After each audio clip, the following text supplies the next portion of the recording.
Assalamualaikum warahmatullahi wabarakatuh. Senang sekali kita bisa berjumpa dalam sesi perkuliahan. Kali ini kita akan melanjutkan perkuliahan kita tentang pendidikan Pancasila, yang pada hari ini tema yang sangat menarik yang akan kita angkat yaitu mengenai Pancasila dalam kajian sejarah bangsa Indonesia. Sebagaimana kita ketahui bahwa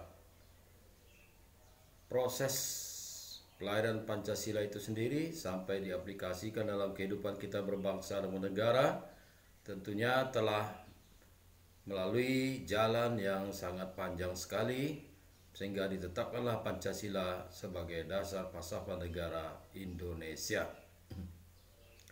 Nah, Pancasila yang kita ketahui sebagai jati diri, kepribadian, nilai-nilai luhur, perjanjian luhur, ya, tentu tidak hanya muncul sebagai hanya konsep atau gagasan semata-mata dari para pendiri bangsa, tapi tentu telah disesuaikan dengan nilai-nilai, akar budaya, adat istiadat, dan kebiasaan yang telah ada di dalam masyarakat kita.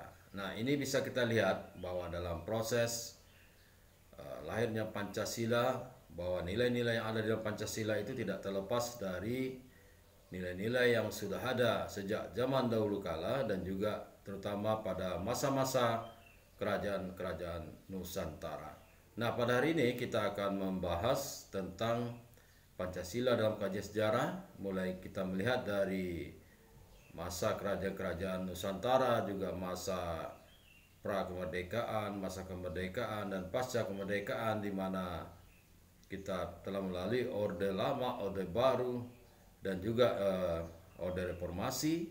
Nah, kita ingin melihat bagaimana sebenarnya Pancasila yang sudah kita terima bersama, kita tetapkan sebagai falsafah negara, dasar negara, ideologi negara, diterapkan pada masa-masa periode tersebut, mulai dari nilai-nilai yang telah ada di masa-masa kerajaan Nusantara.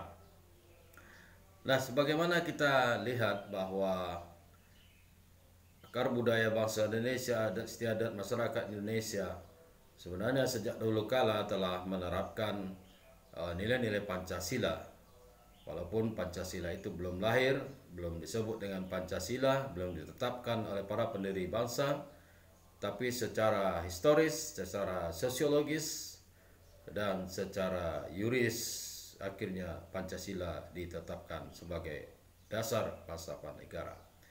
Nah, pada masa kerajaan atau jauh sebelumnya nilai-nilai itu tentunya sudah ada. Nah, pada hari ini kita akan melihat contoh saja dari kerajaan Nusantara, yaitu kerajaan yang besar, yaitu kerajaan Sriwijaya di Sumatera dan kerajaan Majapahit di Jawa Timur. Kita mengangkat dua kerajaan ini, kita mengambil nilai-nilai yang ada di kerajaan ini yang sebenarnya nilai-nilai itu adalah nilai-nilai luhur yang nanti juga akan menjadi nilai-nilai di dalam Pancasila salah satunya. Nah, bagaimana kita ketahui di masa kerajaan kita sudah melihat bagaimana pelaksanaan kerajaan itu, terutama kalau kita melihat daripada sila-sila Pancasila yang ada saat ini: ketuhanan Maha Esa, kemanusiaan adil dan beradab, persatuan Indonesia, kerajaan yang dipimpin oleh kebijaksanaan dalam musyawarah perwakilan dan keadilan bagi seluruh Indonesia. Pertama, nilai ketuhanan, bagaimana religius itu sudah ada di dalam kehidupan kerajaan-kerajaan Nusantara. Apalagi kalau kita bicara tentang toleransi, ya, yang mewarnai sila ketuhanan yang Maha Esa di masa kerajaan itu telah ada sebenarnya. Kemudian begitu juga dengan kemanusiaan yang adil dan beradab, di mana hubungan-hubungan baik di kerajaan-kerajaan tersebut, membangun kerjasama dan sebagainya. Dan juga begitu juga dengan nilai-nilai persatuan, ya, adanya tekad untuk bersatu, mempersatukan Nusantara ini. Kemudian kerajaan yang adil, kerajaan yang dipimpin oleh hikmat bijaksana musyawarah perwakilan, sila keempat. Kita bisa juga melihat bagaimana musyawarah mufakat itu dijalankan di dalam kerajaan-kerajaan Nusantara, Begitu juga keadilan sosial bagi seluruh rakyat Indonesia. Kita lihat nilai-nilai kelima, keadilan dan kemakmuran itu menjadi suatu tekad cita-cita dari kerajaan-kerajaan Nusantara yang ada. Baik, yang pertama kita lihat dari Kerajaan Sriwijaya, sebuah kerajaan besar di Sumatera. Kita rangkum saja, rangkum saja nilai-nilai yang merupakan bisa diartikan inilah nilai-nilai Pancasila yang ada dalam kerajaan Sriwijaya ini. Nah, sebelumnya perlu disampaikan bahwa semua materi tentunya sudah ada di modul dan sebagainya. Nah, pada kesempatan ini kita bisa jadi yang disampaikan adalah sama, dan juga kalau tidak sama itu adalah memperluas dari apa yang ada dalam modul ini sehingga menambah berkembangnya wawasan mahasiswa tentang materi perkuliahan khususnya pada hari ini mengenai Pancasila dalam kegiatan sejarah bangsa Indonesia. Baik, pada zaman Sriwijaya kita melihat ada nilai-nilai Pancasila dan sebagainya, terutama dari peninggalan ya, ada prasasti, ada dupa dan sebagainya yang bisa dibaca, dilihat bagaimana pelaksanaan kerajaan di Sriwijaya. Nah, yang pertama adalah pada masa kerajaan Sriwijaya ini kita melihat itu ada nilai-nilai religius di mana berkembangnya pusat ya agama di Sriwijaya, bahkan ini disebut adalah pusat kegiatan pembinaan dan pengembangan agama Buddha ya. Bahkan disebut di situ adalah sebagai universitasnya ya untuk agama. Ini jelas suatu nilai-nilai religius, nilai-nilai ketuhanan yang Maha Esa yang diterapkan di dalam kerajaan Sriwijaya. Kita bisa lihat ini adalah pelaksanaan daripada nilai-nilai yang terkandung pada sila yang pertama, ketuhanan yang Maha Esa, yaitu adanya pusat kegiatan pembinaan dan pengembangan agama Buddha yang besar sebagai sentral, boleh dikatakan sebagai universitas agama Buddha ya, kegiatan agama Buddha di Sriwijaya. Kemudian bisa kita lihat bahwa agama yang berkembang di kerajaan Sriwijaya tidak hanya agama Buddha, walaupun sebagai pusat sentral agama kegiatan ya pengembangan agama Buddha, tapi di Sriwijaya juga ada agama Hindu, di mana agama Hindu dan Buddha bisa hidup berdampingan secara damai. Ini artinya bahwa nilai-nilai sila yang pertama, ketuhanan yang Maha Esa, nilai-nilai religius ya bangsa Indonesia, bangsa religius sudah tercermin di dalam kerajaan Sriwijaya, yaitu pertama pusat keagamaan Buddha yang berkembang di Sriwijaya, dan juga adanya agama Hindu dan agama Buddha yang hidup berdampingan secara damai. Kemudian pada nilai-nilai Pancasila untuk sila kedua, kemanusiaan adil dan beradab, kita melihat bahwa kerajaan Sriwijaya ini sudah menjalin kerjasama ya, berhubungan baik ya dengan kerajaan-kerajaan India ya, terutama dinasti Marsa ya, di mana terjadilah hubungan kerjasama yang baik dengan kerajaan-kerajaan India ya. Bahkan adanya pertukaran pemuda ya, pemuda Sriwijaya ke India dan India ke Sriwijaya, di mana di situ lihat adanya hubungan kerjasama yang baik ya, penerapan daripada nilai-nilai sila kedua, kemanusiaan yang adil dan beradab. Nah, kemudian kita juga bisa melihat bahwa nilai-nilai Pancasila itu tercermin di dalam nilai-nilai sila ketiga, di mana kerajaan Sriwijaya itu menerapkan konsep negara kepulauan atau negara maritim. Kalau kita lihat sekarang adalah konsep wawasan Nusantara. Ini jelas bahwa konsep negara persatuan ya, persatuan kalau kita terapkan saat ini adalah sila ketiga, persatuan Indonesia, di mana kerajaan Sriwijaya menerapkan konsep negara kepulauan, negara maritim, wawasan Nusantara. Nah, kemudian di dalam kerajaan Sriwijaya juga kita melihat bahwa kerajaan Sriwijaya ini memiliki kedaulatan yang luas ya, mulai dari Siam sampai Semenanjung Melayu, di mana ini kita lihat sebagai suatu kedaulatan dan juga sistem pemerintahan yang dijalankan di dalam Sriwijaya itu merupakan sistem pemerintahan musyawarah mufakat. Ini jelas mencerminkan nilai-nilai sila yang keempat, kerakyatan dipimpin oleh hikmat bijaksana dan musyawaratan perwakilan. Kemudian untuk sila kelima, keadilan sosial bagi seluruh Indonesia, tercermin di dalam Kerajaan Sriwijaya, di mana terkenal dengan Marfuat Vanua Sriwijaya Sidrayata Subitsa.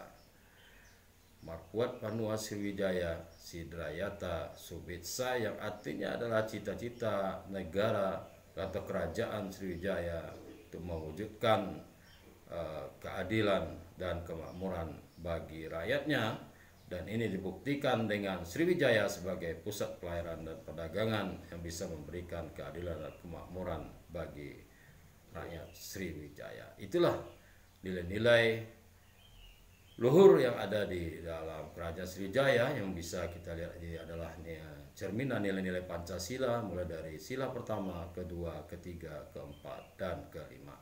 Selanjutnya kita lanjutkan bahwa Kerajaan Nusantara kita ambil lagi, yaitu Kerajaan Majapahit, kerajaan yang besar yang ada di Jawa Timur.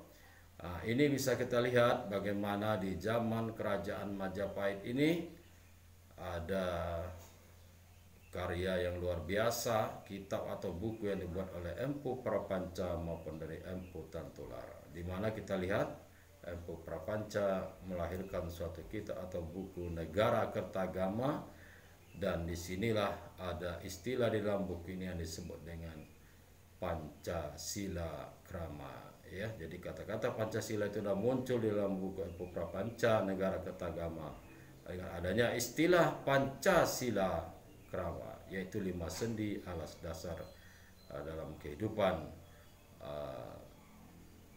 bermasyarakat dan berkerajaan tentunya di Majapahit. Kemudian juga karya yang luar biasa dari Empu Tantular dalam buku Sutasoma, di mana muncul di situ Bhinneka Tunggal Ika Tanhana Dharma Mangwa, ya.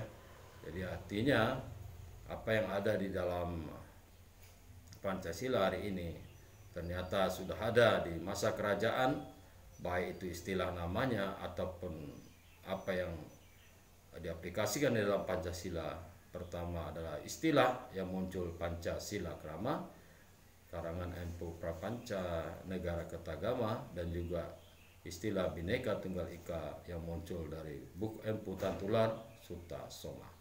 Nah, apa nilai-nilai luhur Pancasila yang ada pada Kerajaan Majapahit ini? Yang pertama yaitu pada nilai-nilai luhur yang tercermin dari sila pertama, yaitu bahwa di Kerajaan Majapahit juga berkembang agama Hindu dan agama Buddha yang hidup berdampingan secara damai. Hampir sama dengan Kerajaan Sriwijaya, di mana agama ini berkembang dan hidup berdampingan, toleransi secara damai, dan ini membuktikan bahwa Majapahit merupakan negara kerajaan religius yang toleran dalam antar umat beragama, dan ini mencerminkan sila pertama dari Pancasila.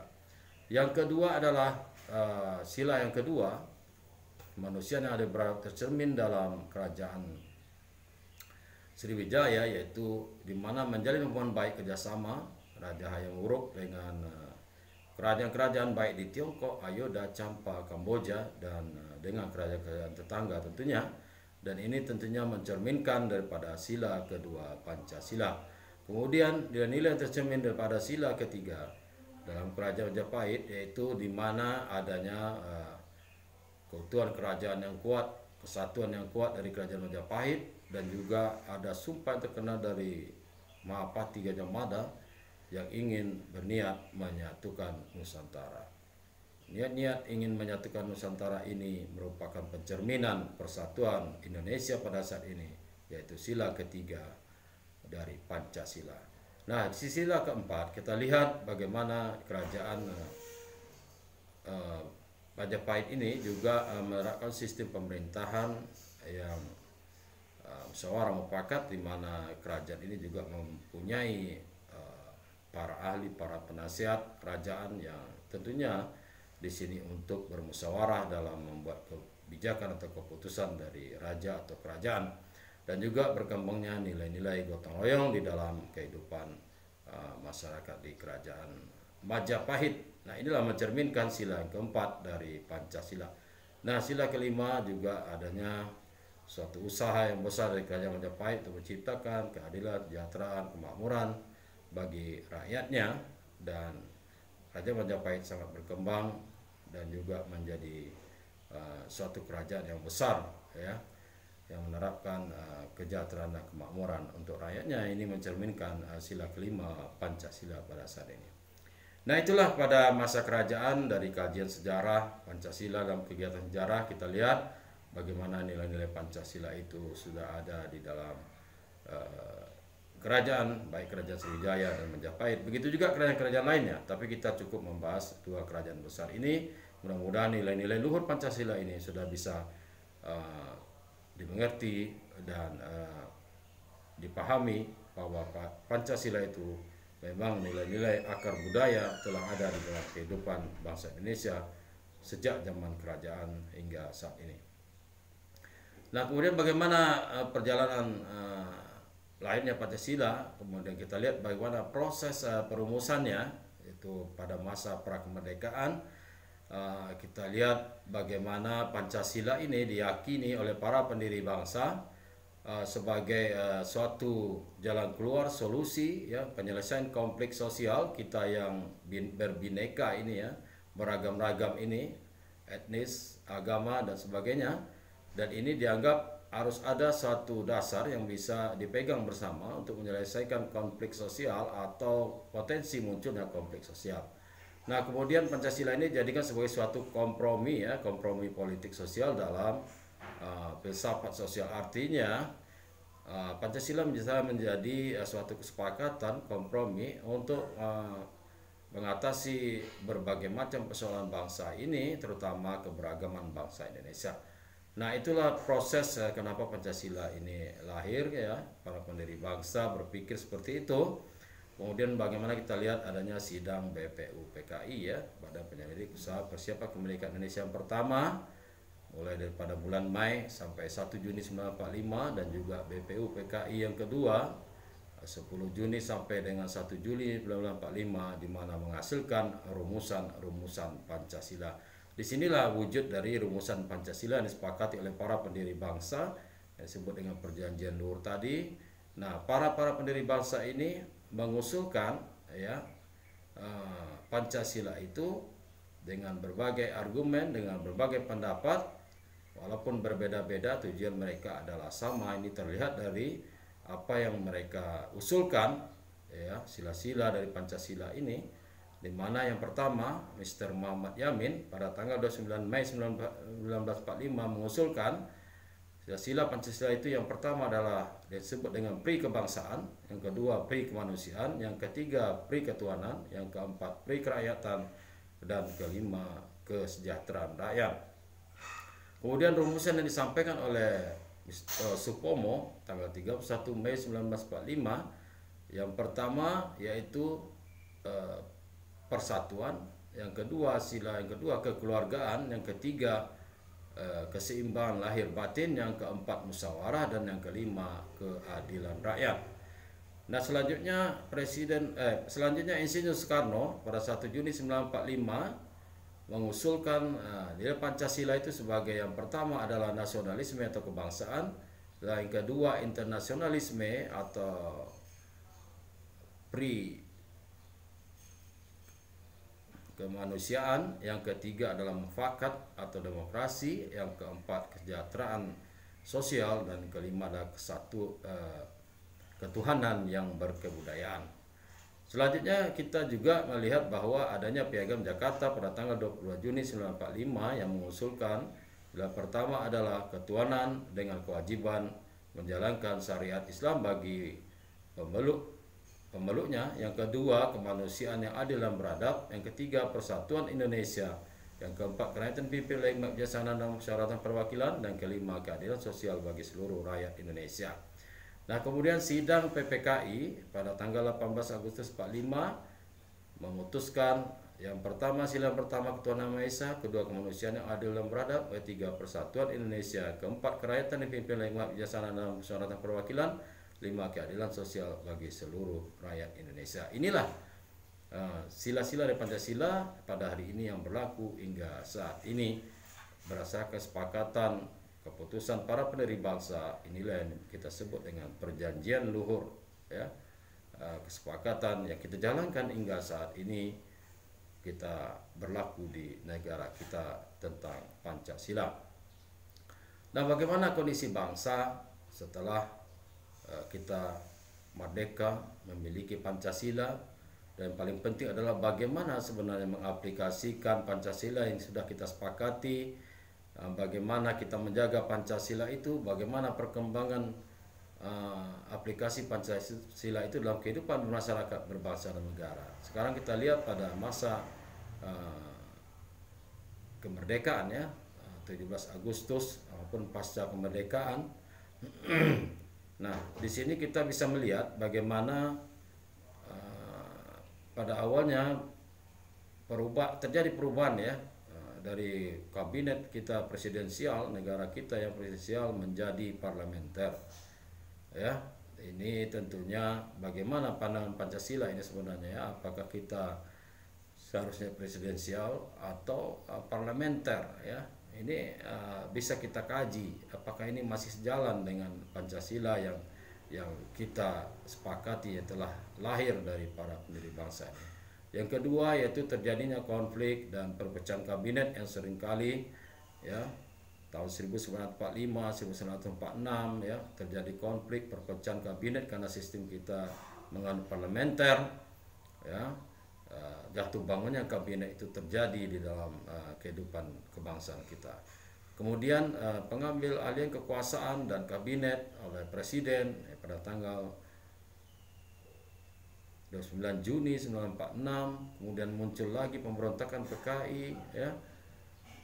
Ini bagaimana ini, apakah ini sesuai dengan pelaksanaan Pancasila yang telah dilahirkan oleh para pendiri bangsa? Ini bisa kita kaji, kita analisis, suatu hal yang menarik, ya. Mahasiswa bisa mengkaji, menganalisis ini, apakah ini masih sejalan, apakah ini masih sesuai dengan apa yang telah ditetapkan oleh para pendiri bangsa ini tentang Pancasila, 5 sila tadi. Baik, nah itulah bagaimana perjalanan Pancasila dari masa kerajaan pra kemerdekaan, bagaimana perumusan Pancasila, dan pada masa merdeka telah dijalankan. Nah, kita lihat bagaimana perjalanannya di masa Orde Lama pasca kemerdekaan ini. Kita lihat di periode 27 Desember 49 sampai dengan 17 Agustus 1950, apa yang terjadi di negara kita dan bagaimana aplikasi dari Pancasila yang sudah kita tetapkan ini. Nah, yang pertama kita lihat munculnya lagi pada tahun 1949, ya, kita berlakunya konstitusi RIS, ya, Undang-Undang Dasar 1949, ya, konstitusi RIS Republik Indonesia Serikat. Nah, bagaimana ini kita lihat, ya, kita yang ada Undang-Undang Dasar 45, ada Pancasila, apakah konstitusi RIS ini sesuai dan cocok dengan nilai-nilai Pancasila? Ini menjadi pusat analisis kita. Nah, kemudian ada lagi pada tahun 1950 pemberlakuan Undang-Undang Dasar sementara. Kemudian berlaku lagi pemerintahan parlementer liberal, ya. Apakah bisa liberal ini sesuai dengan nilai-nilai Pancasila? Negara kita negara Pancasila, falsafah kita tetap Pancasila. Nah, ini bisa kita analisis, kita nilai bersama, ya. Nah, itulah yang terjadi pada periode 27 Desember 49 sampai dengan 17 Agustus 1950, munculnya konstitusi RIS, ya, Undang-Undang Dasar sementara, kemudian berlakuan sistem pemerintah parlementer atau liberal. Nah, pada 17 Agustus 1950 sampai dengan 5 Juli, ya, 1959, kita lihat masih perjalanan sistem pemerintahan parlementer, kemudian ideologi partai yang berbeda-beda, muncul ideologi partai yang begitu banyak, ada yang liberal, ya, ada sosialis, marxis, ya, agama, ya, begitu banyaknya. Nah, apakah ini masih sesuai dengan Pancasila yang telah disepakati oleh para pendiri bangsa, munculnya ideologi partai yang berbeda ini, kemudian begitu banyaknya partai sampai 172 ya pada tahun 1955. Kemudian terjadi lagi pemberontakan PRRI baik di Sumatera maupun Sulawesi, terjadi pemberontakan bagaimana ini dengan aplikasi Pancasila. Kemudian terjadinya jatuh bangun kabinet ya. Dan ini mewarnai perjalanan bangsa kita, dan juga ini adalah bagaimana aplikasi Pancasila yang sudah kita terima sebagai dasar negara, apakah masih sesuai perjalanan bangsa kita ini pada masa ini. Nah, kemudian pada periode 5 Juli 1959 sampai dengan 11 Maret 1966 kita lihat ini muncul lagi ada dekret presiden ya, kembali kepada Undang-Undang Dasar 1945, ada manifesto politik revolusi ya sebagai GBHN, berkembangnya aliran komunis, kemudian lembaga tinggi dan tertinggi ya hanya bersifat sementara, ada lagi disebut pemimpin revolusi dan seumur hidup, munculnya sosialisme, demokrasi terpimpin, ekonomi terpimpin. Nah, ini tentunya dilaksanakan berarti adalah di sini sistem yang disebut dengan demokrasi terpimpin ya. Apakah ini sesuai dengan nilai-nilai falsafah negara Pancasila, bisa kita analisis pada masa periode Orde Lama ini. Nah, kemudian kita lihat bagaimana perkembangan Pancasila pada masa Orde Baru, yaitu periode 17 Juli 1966 sampai dengan 21 Mei 1998, di mana pada masa Orde Baru ini pada awalnya berniat untuk kembali kepada Pancasila sebagai falsafah negara dan Undang-Undang Dasar 1945 secara murni dan konsekuen. Suatu tekad yang baik tentunya di awal berdirinya Orde Baru, kembali kepada Undang-Undang Dasar 45